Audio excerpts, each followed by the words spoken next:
again, and there's Right. no So social cost to this. That's a real psychopathic conquest strategy. Yes.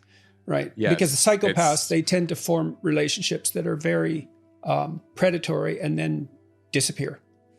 Because that way their reputations stay intact as long as they can continue to disappear.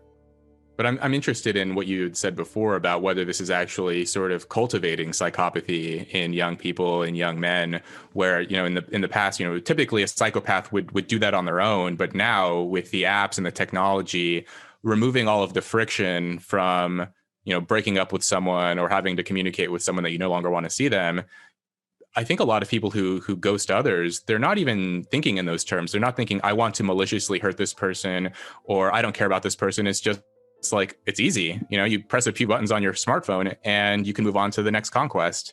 And I think a lot of people wouldn't act that way otherwise.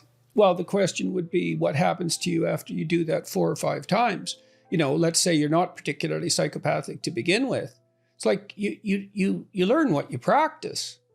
And I would say, look, if you're using people continually as a means to an end, and I think sex is probably the most effective way of doing that, then you're establishing a pattern of interaction between you and other people at perhaps the deepest possible level.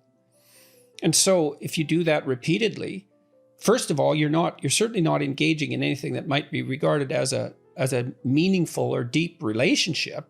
Quite the contrary, you regard that as excess baggage. That's an impediment to your next conquest, so to speak. So how would that not? I mean, now you said there was research on Tinder. Has there been research on the relationship between the dark triad and these hyper-successful men? Well, I've seen research on dark triad and Tinder use, and, you know, people who are high on dark triad do tend to be more successful, accumulate more partners. Specifically, whether, you know, this is related to gender and whether men are more successful or more likely to hurt others using these apps. I haven't seen anything on that. I have interestingly seen, I think this was from Pew, where they broke down the data by education level. And they asked people questions like, have you ever been harassed on this dating app? Have you ever met someone on a dating app who inflicted physical harm on you? Basically, the wide variety of negative experiences through using dating apps. And they found that people who are not college graduates were far more likely, the women were far more likely to report negative experiences on the dating apps compared to college educated women. And to me, this is also indicative of this, you know, this sort of social class divide. Another manifestation of the luxury belief of sexual promiscuity, where, you know, you introduce these dating apps, you have no idea what's going to happen or how this is going to warp society and how people are going to interact in romantic relationships. And it's disproportionately harming lower educated, lower income women who are, like you're saying, they're probably more likely to meet psychopaths. They're probably perhaps less adept in some ways at screening for certain kinds of guys. The other thing is, well, especially if they're single mothers. Because, right. Well, yeah. Well, they're a lot easier to prey upon. I mean, their straits are a lot more desperate, and they've knocked themselves out of the single girl dating market and lowered their market value, so to speak. I hate to speak of it in terms like that, but it's clearly the case, because to initiate a relationship with a woman who has a child already is to initiate a relationship that has a lot higher upfront cost. The complexity of negotiating the relationship with the child, the additional responsibility that has to be taken on instantly. And none of that's the least bit trivial. So that means, and we know that in general, if you do imagine a triangular representation of a social hierarchy on any valued dimension, the people who are at the lowest level are those who are most susceptible to any sort of destructive tendency that comes whistling through. They don't have as much social support. They're a lot closer to abject poverty. They don't have the broad social network or the opportunities. So everything affects them disproportionately, including epidemic illnesses. And it's the case throughout the kingdom of life that low status confers vulnerability. Oh, that's why people go for higher status, at least in part.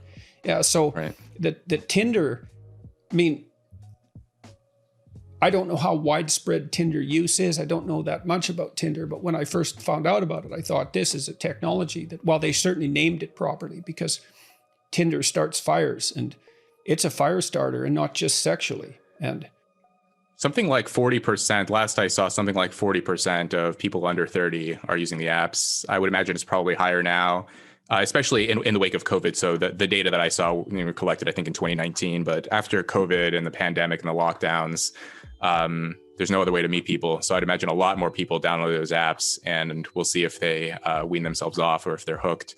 I mean, these tech companies use very manipulative strategies. I talked to an executive, I won't say which dating app this was, but he told me that some dating apps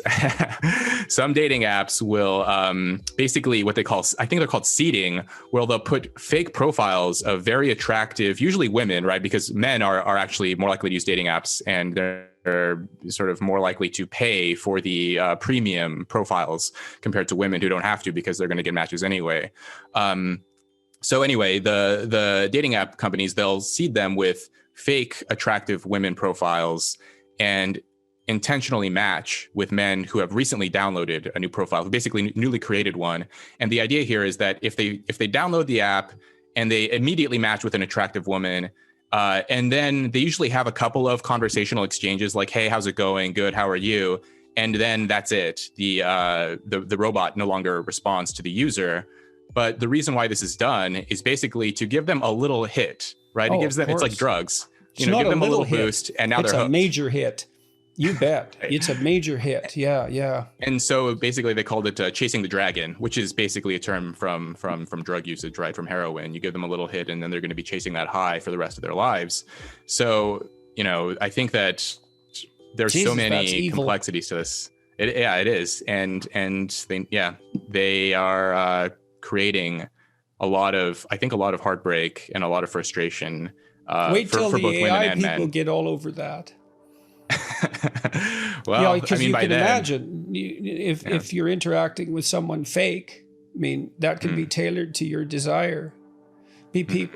All you'd have to do is look at the pictures that someone was looking at, and produce a composite that's an amalgam of those attractive women, let's say, and that the possibility for manipulation is almost infinite. And you won't say which dating app. That's too bad, because they deserve the exposure. But, I understand your reticence. That's really unbelievably appalling and malevolent. Well, I will say that if one app is doing it, then that means more than likely they all are. So it almost doesn't even matter. They're probably all doing some version of that, because that's how they get users. Right. Yeah, so, well, it's not that clever an idea, it's a pretty obvious idea in a very crooked and horrible sort of way. So it's not like it would take a genius to think it up.